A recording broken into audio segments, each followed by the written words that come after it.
पिताजी नदी का किनारा आने पर इस तरह से क्यों डर गए?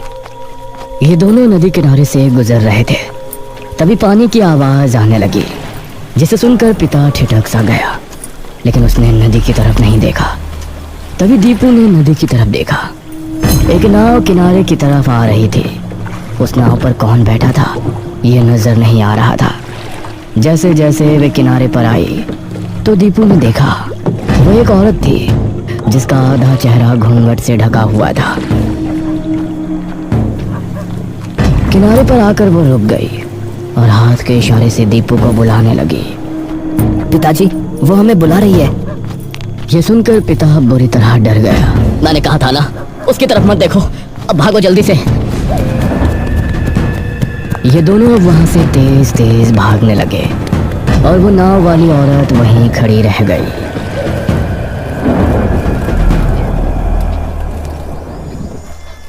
एक महीने बाद दोपहर का समय था। गांव के लोग अपने अपने कामों में लगे हुए थे। उसी समय एक जोड़ा टांगे में बैठा गांव में आया। आइए बाबूजी, मधुपुर आ गया।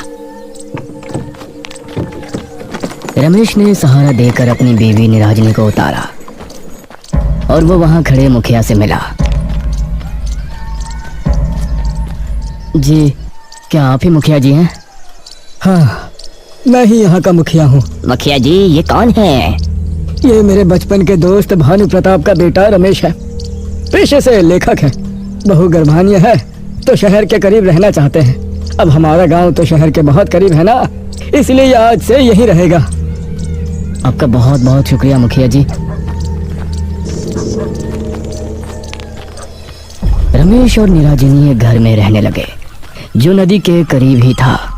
रमेश एक अच्छी सी कहानी लिखना चाहता था और अपनी नई कहानी शुरू करने की तैयारी में था। रात के 10 बजे मोहिनी और मोहित हाथ थामे टहल रहे थे। मोहित, तुम हमारे रिश्ते की बात अपने बाबूजी से कब कर रहे हो? अरे करेंगे भाई, अभी पहले बलवीर भैया की शादी तो होने दो, वरना बाबूजी कहेंगे बड़े की शादी नहीं हुई और छोटा फुदक रहा है। नदी किनारे अजीब सी शांति छाई हुई थी। चलती हवाएं माहौल को सुहाना बना रही थी। ये दोनों भी बातें करते करते नदी किनारे पहुंच चुके थे। कितना सुहाना मौसम है ना? हाँ, नदी भी कितनी खूबसूरत लग रही है। दोनों नदी किनारे बैठकर बातें करने लगे।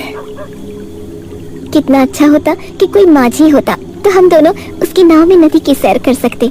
हाँ, बहुत अजीब बात है कि हमारी नदी में माझी क्यों नहीं आते, वरना मन तो मेरा भी बहुत करता है। तभी पानी की कलकल की आवाज आनी शुरू हुई। दोनों को सामने से वही नाव आती नजर आई जिसके अंदर घूंघट वाली माझी बैठी थी।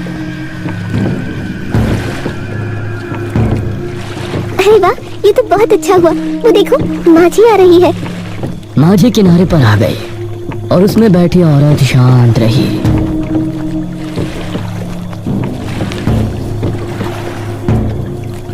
काकी, क्या आप हमें नदी की सैर करा लाएंगी? इस पर उसने हाँ में सिर हिलाया। अरे वाह, चलो। दोनों एक एक करके उसकी नाव में बैठ गए और फिर उस औरत ने नाव चलाना शुरू किया। धीरे धीरे नाव आगे बढ़ रही थी। पानी की आवाज बहुत ही मधुर लग रही थी और ये दोनों बहुत खुश थे। मोहिनी ने पानी हाथ में उठाकर मोहित पर फेंका। ये लो। अरे, तो मोहित ने भी वही क्रिया दोहराई और फिर दोनों हंसने लगे। नाव अब नदी के बीचों बीच थी और वो माझी बिल्कुल चुपचाप नाव चला रही थी। ये कुछ बोल क्यों नहीं रही है? जी, क्या आप सच में कोई माझी है या फिर आप भी हमारी तरह शहर को निकली हैं? ये सुनकर वो औरत तेज तेज चप्पू चलाने लगी। नाव की रफ्तार बढ़ गई और ये दोनों शांत भाव से उसको देखने लगे। तभी हवा चली और उसके चेहरे से घूंघट हट गया। उसकी चाल, चमकती आंखें और भयानक चेहरा जैसे ही इन दोनों ने देखा तो इनके डर का ठिकाना नहीं। मोहिनी उसका चेहरा देख सहम गई और बेहोश हो गई।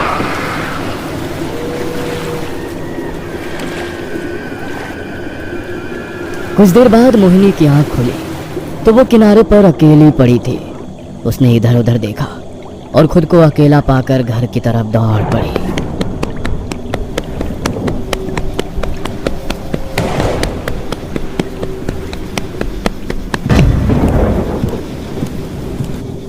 मोहिनी, अरे तुम कहाँ गई थी और कहाँ से आ रही हो इतनी रात में? मोहिनी बहुत डर में थी, लेकिन अपने पिता को मोहित के बारे में बता नहीं सकती थी, इसीलिए वो चुप ही रही और उसके पिता ने उसे घर के अंदर भेज दिया।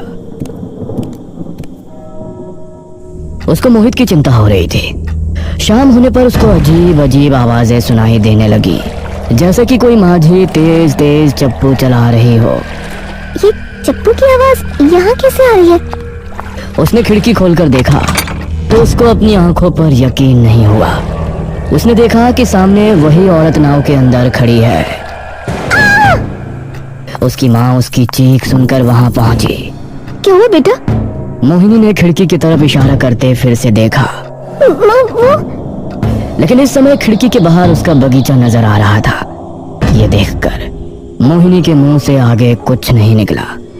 रात होने पर मोहिनी सोने के लिए बेड पर पहुंची।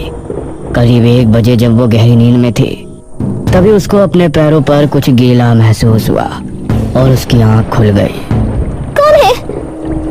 लेकिन आंख खोलते ही उसने पाया कि उसका बेड नदी के बीच तैर रहा है और वही घूंघट वाली औरत अपनी नाव में बैठी उसकी तरफ आ रही है। ये सब क्या है? मेरे साथ क्या हो रहा है? क्यों मेरा पीछा कर रही हो? तभी उसे किसी ने हिलाया तो वो अपने सेंस में आई। उसने पाया कि वो अपने कमरे में ही है और उसके माँ बाप उसके पास ही हैं। क्या हो बेटा, तुम इतनी अजीब बर्ताव क्यों कर रही हो? मोहिनी कस के अपनी माँ के गले लग गई और फिर उसने अपने माता पिता को सब कुछ बता दिया। ये क्या किया तुमने? अरे नदी पर गई और उस माझी की नाव में भी बैठी और ये सब आप बता रही हो? पिताजी, मैं वहाँ मोहित के साथ गई थी, इसलिए डर की वजह से आपको बताया नहीं। आप उसे पसंद कहाँ करते हैं? ये सुनकर मोहिनी के पिता ने उसकी माँ की तरफ देखा और मोहिनी को आश्वासन दिया। वो मोहिनी का खास ध्यान रखने लगे, लेकिन मोहिनी को हर जगह वो माझी दिखाई देती। मोहिनी ऐसे में मोहित को बहुत याद कर रही थी और इससे तंग आकर उसने फैसला किया कि वो उस औरत से जाकर मिलेगी और मोहित से उसके बारे में पता करेगी। रात 12 बजे वो नदी पर पहुंची तो सामने उसको नदी किनारे वही औरत खड़ी नजर आई। तुम क्यों मेरे पीछे पड़ी हो? और मेरा मोहित कहाँ है? क्या किया तुमने उसके साथ? आओ मेरे साथ आओ, मैं तुमको उससे मिला दूंगी। मोहिनी उसके कहने पर वापस माझी में बैठ गई और फिर उस औरत ने नाव चलाना शुरू किया। जैसे जैसे औरत आगे बढ़ रही थी, मोहिनी के दिल की धड़कन भी बढ़ती जा रही थी। कुछ देर चलने के बाद नाव एक टापू पर आकर लगी। यही है तुम्हारा मोहित? क्या तुमने मोहित को इस टापू पर छोड़ा है? यह सुनकर उस औरत ने हाँ में सिर हिलाया। मोहिनी उसकी नाव से